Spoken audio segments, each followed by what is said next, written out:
So the second part that we want to talk about, 7.2 of Savitch C++ edition 10, is about the arrays and const modifier. So that's what we want to talk about in this part. So as we talked about it in the previous part, when you're passing the array to a function, the function can change the content of your array. That's given. So every time I pass an array to a function, the function can potentially change the array content. Now, we can block it. We can use word const, just like you were doing it for your global constant. Remember, what was the keyword for const when we were using global constant variable? That if somebody would have tried to change that const somewhere in the middle of the program, compiler is not going to let it go. So if I wake up in the middle of the night trying to fix something and I see a variable and the person who created that variable didn't put it as a convention of all uppercase and it's defined as a constant, compiler is not going to let me change it. We're going to apply the same thing for the arrays. So we are going to be using const for the array to tell the compiler that this array is not allowed to be changed inside of this function. So we're going to put the word const in front of it. Remember, if I don't put a const, this array can potentially change in this function. Now, we're going to put the const in there, and we need to practice on that to put it in any function that's not intending to change the array. That way, if somebody come in the future and try to change it, then the compiler is not going to let it happen. And if I'm debugging this program, when I look at this, I know that this function is not going to change my array. So if I have any issue with my array elements, I don't need to go through inside of this function because it's telling me that this function is not going to change its content of array. So that's the word const at the beginning of it. So that's what we're going to do. And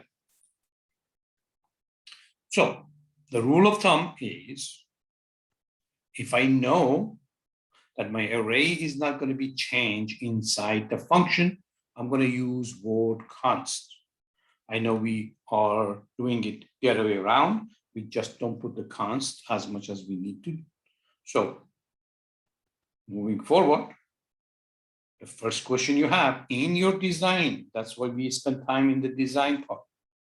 When you are doing your function declaration, you're going to ask the question, is this array going to be changed inside the function or not? If it's not going to be changed inside the function, then you're going to put the const in front of it. If the array is not going to be changed inside the function, you're going to put the word const in front of it. Now, when we're talking about our IPO, or input processing output, which one do you think that's going to guarantee that my variables in the parameter, any variable, now we're talking about array, that's not going to be changed inside it. Remember, one function is supposed to do one thing. So if I have a function in an input area, if I have a function in the processing area, if I have a function in the output area, which one of these is going to guarantee that it's not going to change the content of my parameter? Take a moment to think about it.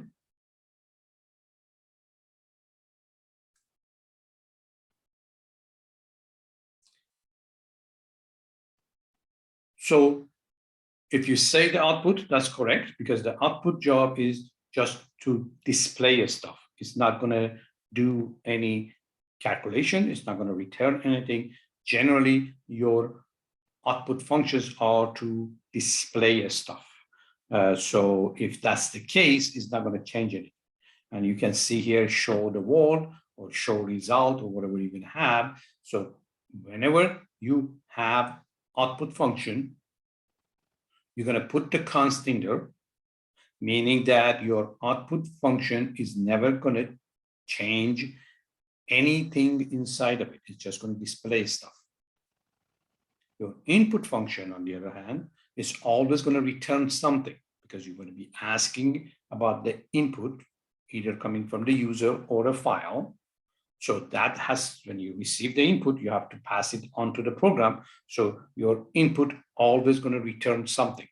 You cannot have an input. That was a common mistake in the test, that some students had an input function that was void and didn't have any parameter.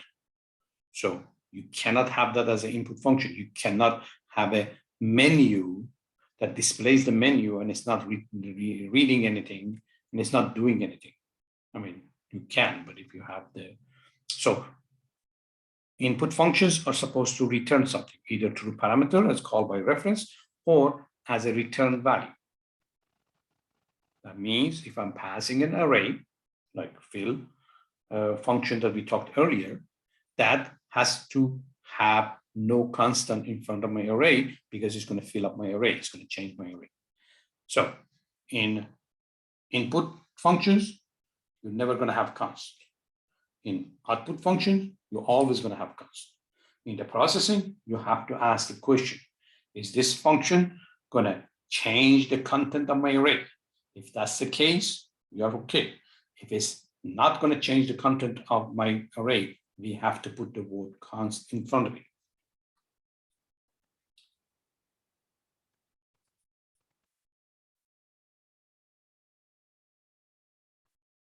So another thing that we're going to be talking about is, remember what we said about the const. Const says you cannot change the array. But then it's going to come a time that you're going to have a function inside a function. So in that case, you got to be sure that the inner function is not going to change it too. So if I have this example, so I have this function that has const that's going to say you cannot change this array. But then inside of it, I have a compute average that doesn't have a const, meaning that it says potentially this array can change. So we have a problem here. We have a function in here that's going to be changing this array, and it's inside of this function that's going to say we are not going to change it. And that is going to be an error for the compiler. It doesn't make sense to the compiler, so we have to fix it. So if I have a constant here, I'm going to be sure that I'm going to have some kind of a constant here. So if this average is intending to change this array, then this format is not going to work. That means what? Maybe the place of this function is not inside of this function. Maybe this has to go outside, calculate the average, and send the average as another parameter. So we have to think about these things, and we have to think about them in the design part, not when you go writing code, when you are sitting and thinking about these things. So if you have a situation like this, what do? You're going to compute average outside of this function, and then you send the average as another parameter here to show difference.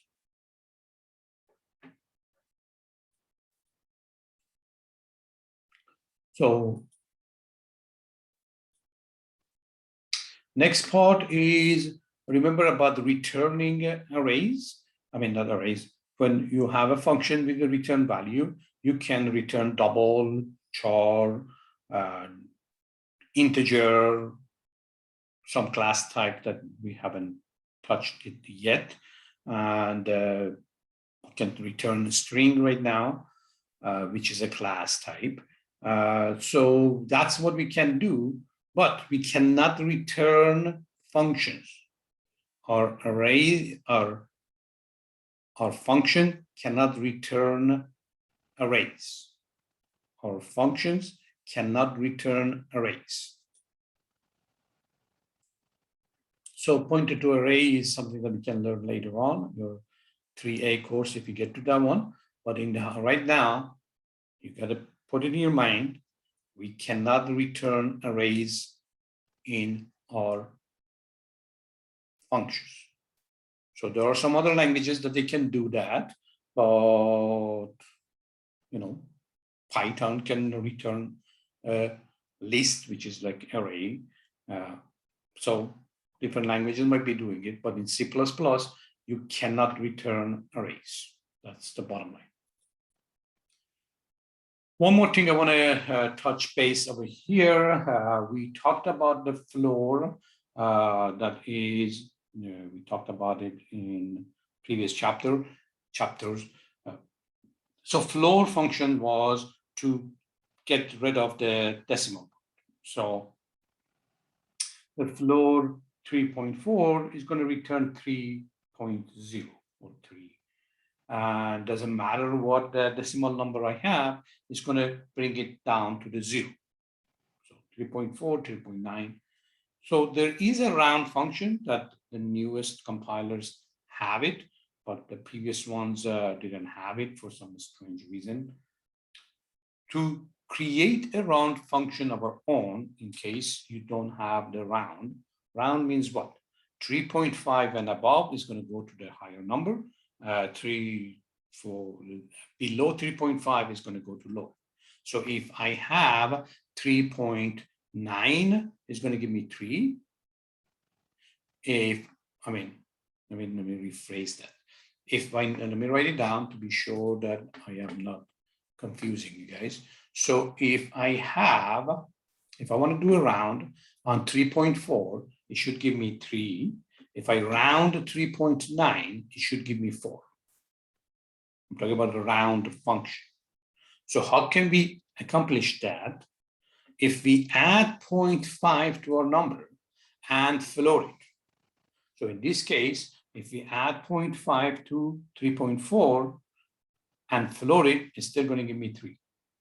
But if I have 3.8, 3.5, 6, 7, 8, and 9, if I do 0.5 to it, in this case, it's going to give me 4.4, which the floor is going to give me 4. So these two are basically my round function. So if you don't have a round function and you want to create a round function, you're going to say my round function is basically going to do a floor of my number plus 0.5. So if I create a round function, I can just say return that. So let's say that if I want to create a function called round and I want to return that number, so I'm going to create int round. I'm going to get a double number. And then I can do return. And then I can put this one in there.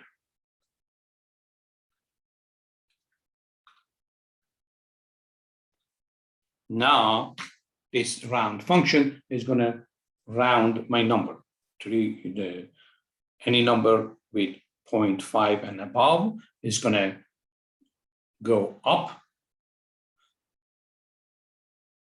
Any number below 3.5 is going to go down. So we had floor and we had ceiling. Floor is going down, ceiling would go up. So remember those functions. And now we are introducing round function. The newest compilers have this round function. The older ones don't have it. So if you try to use the round and it doesn't work, you can just create your own. That's the round function.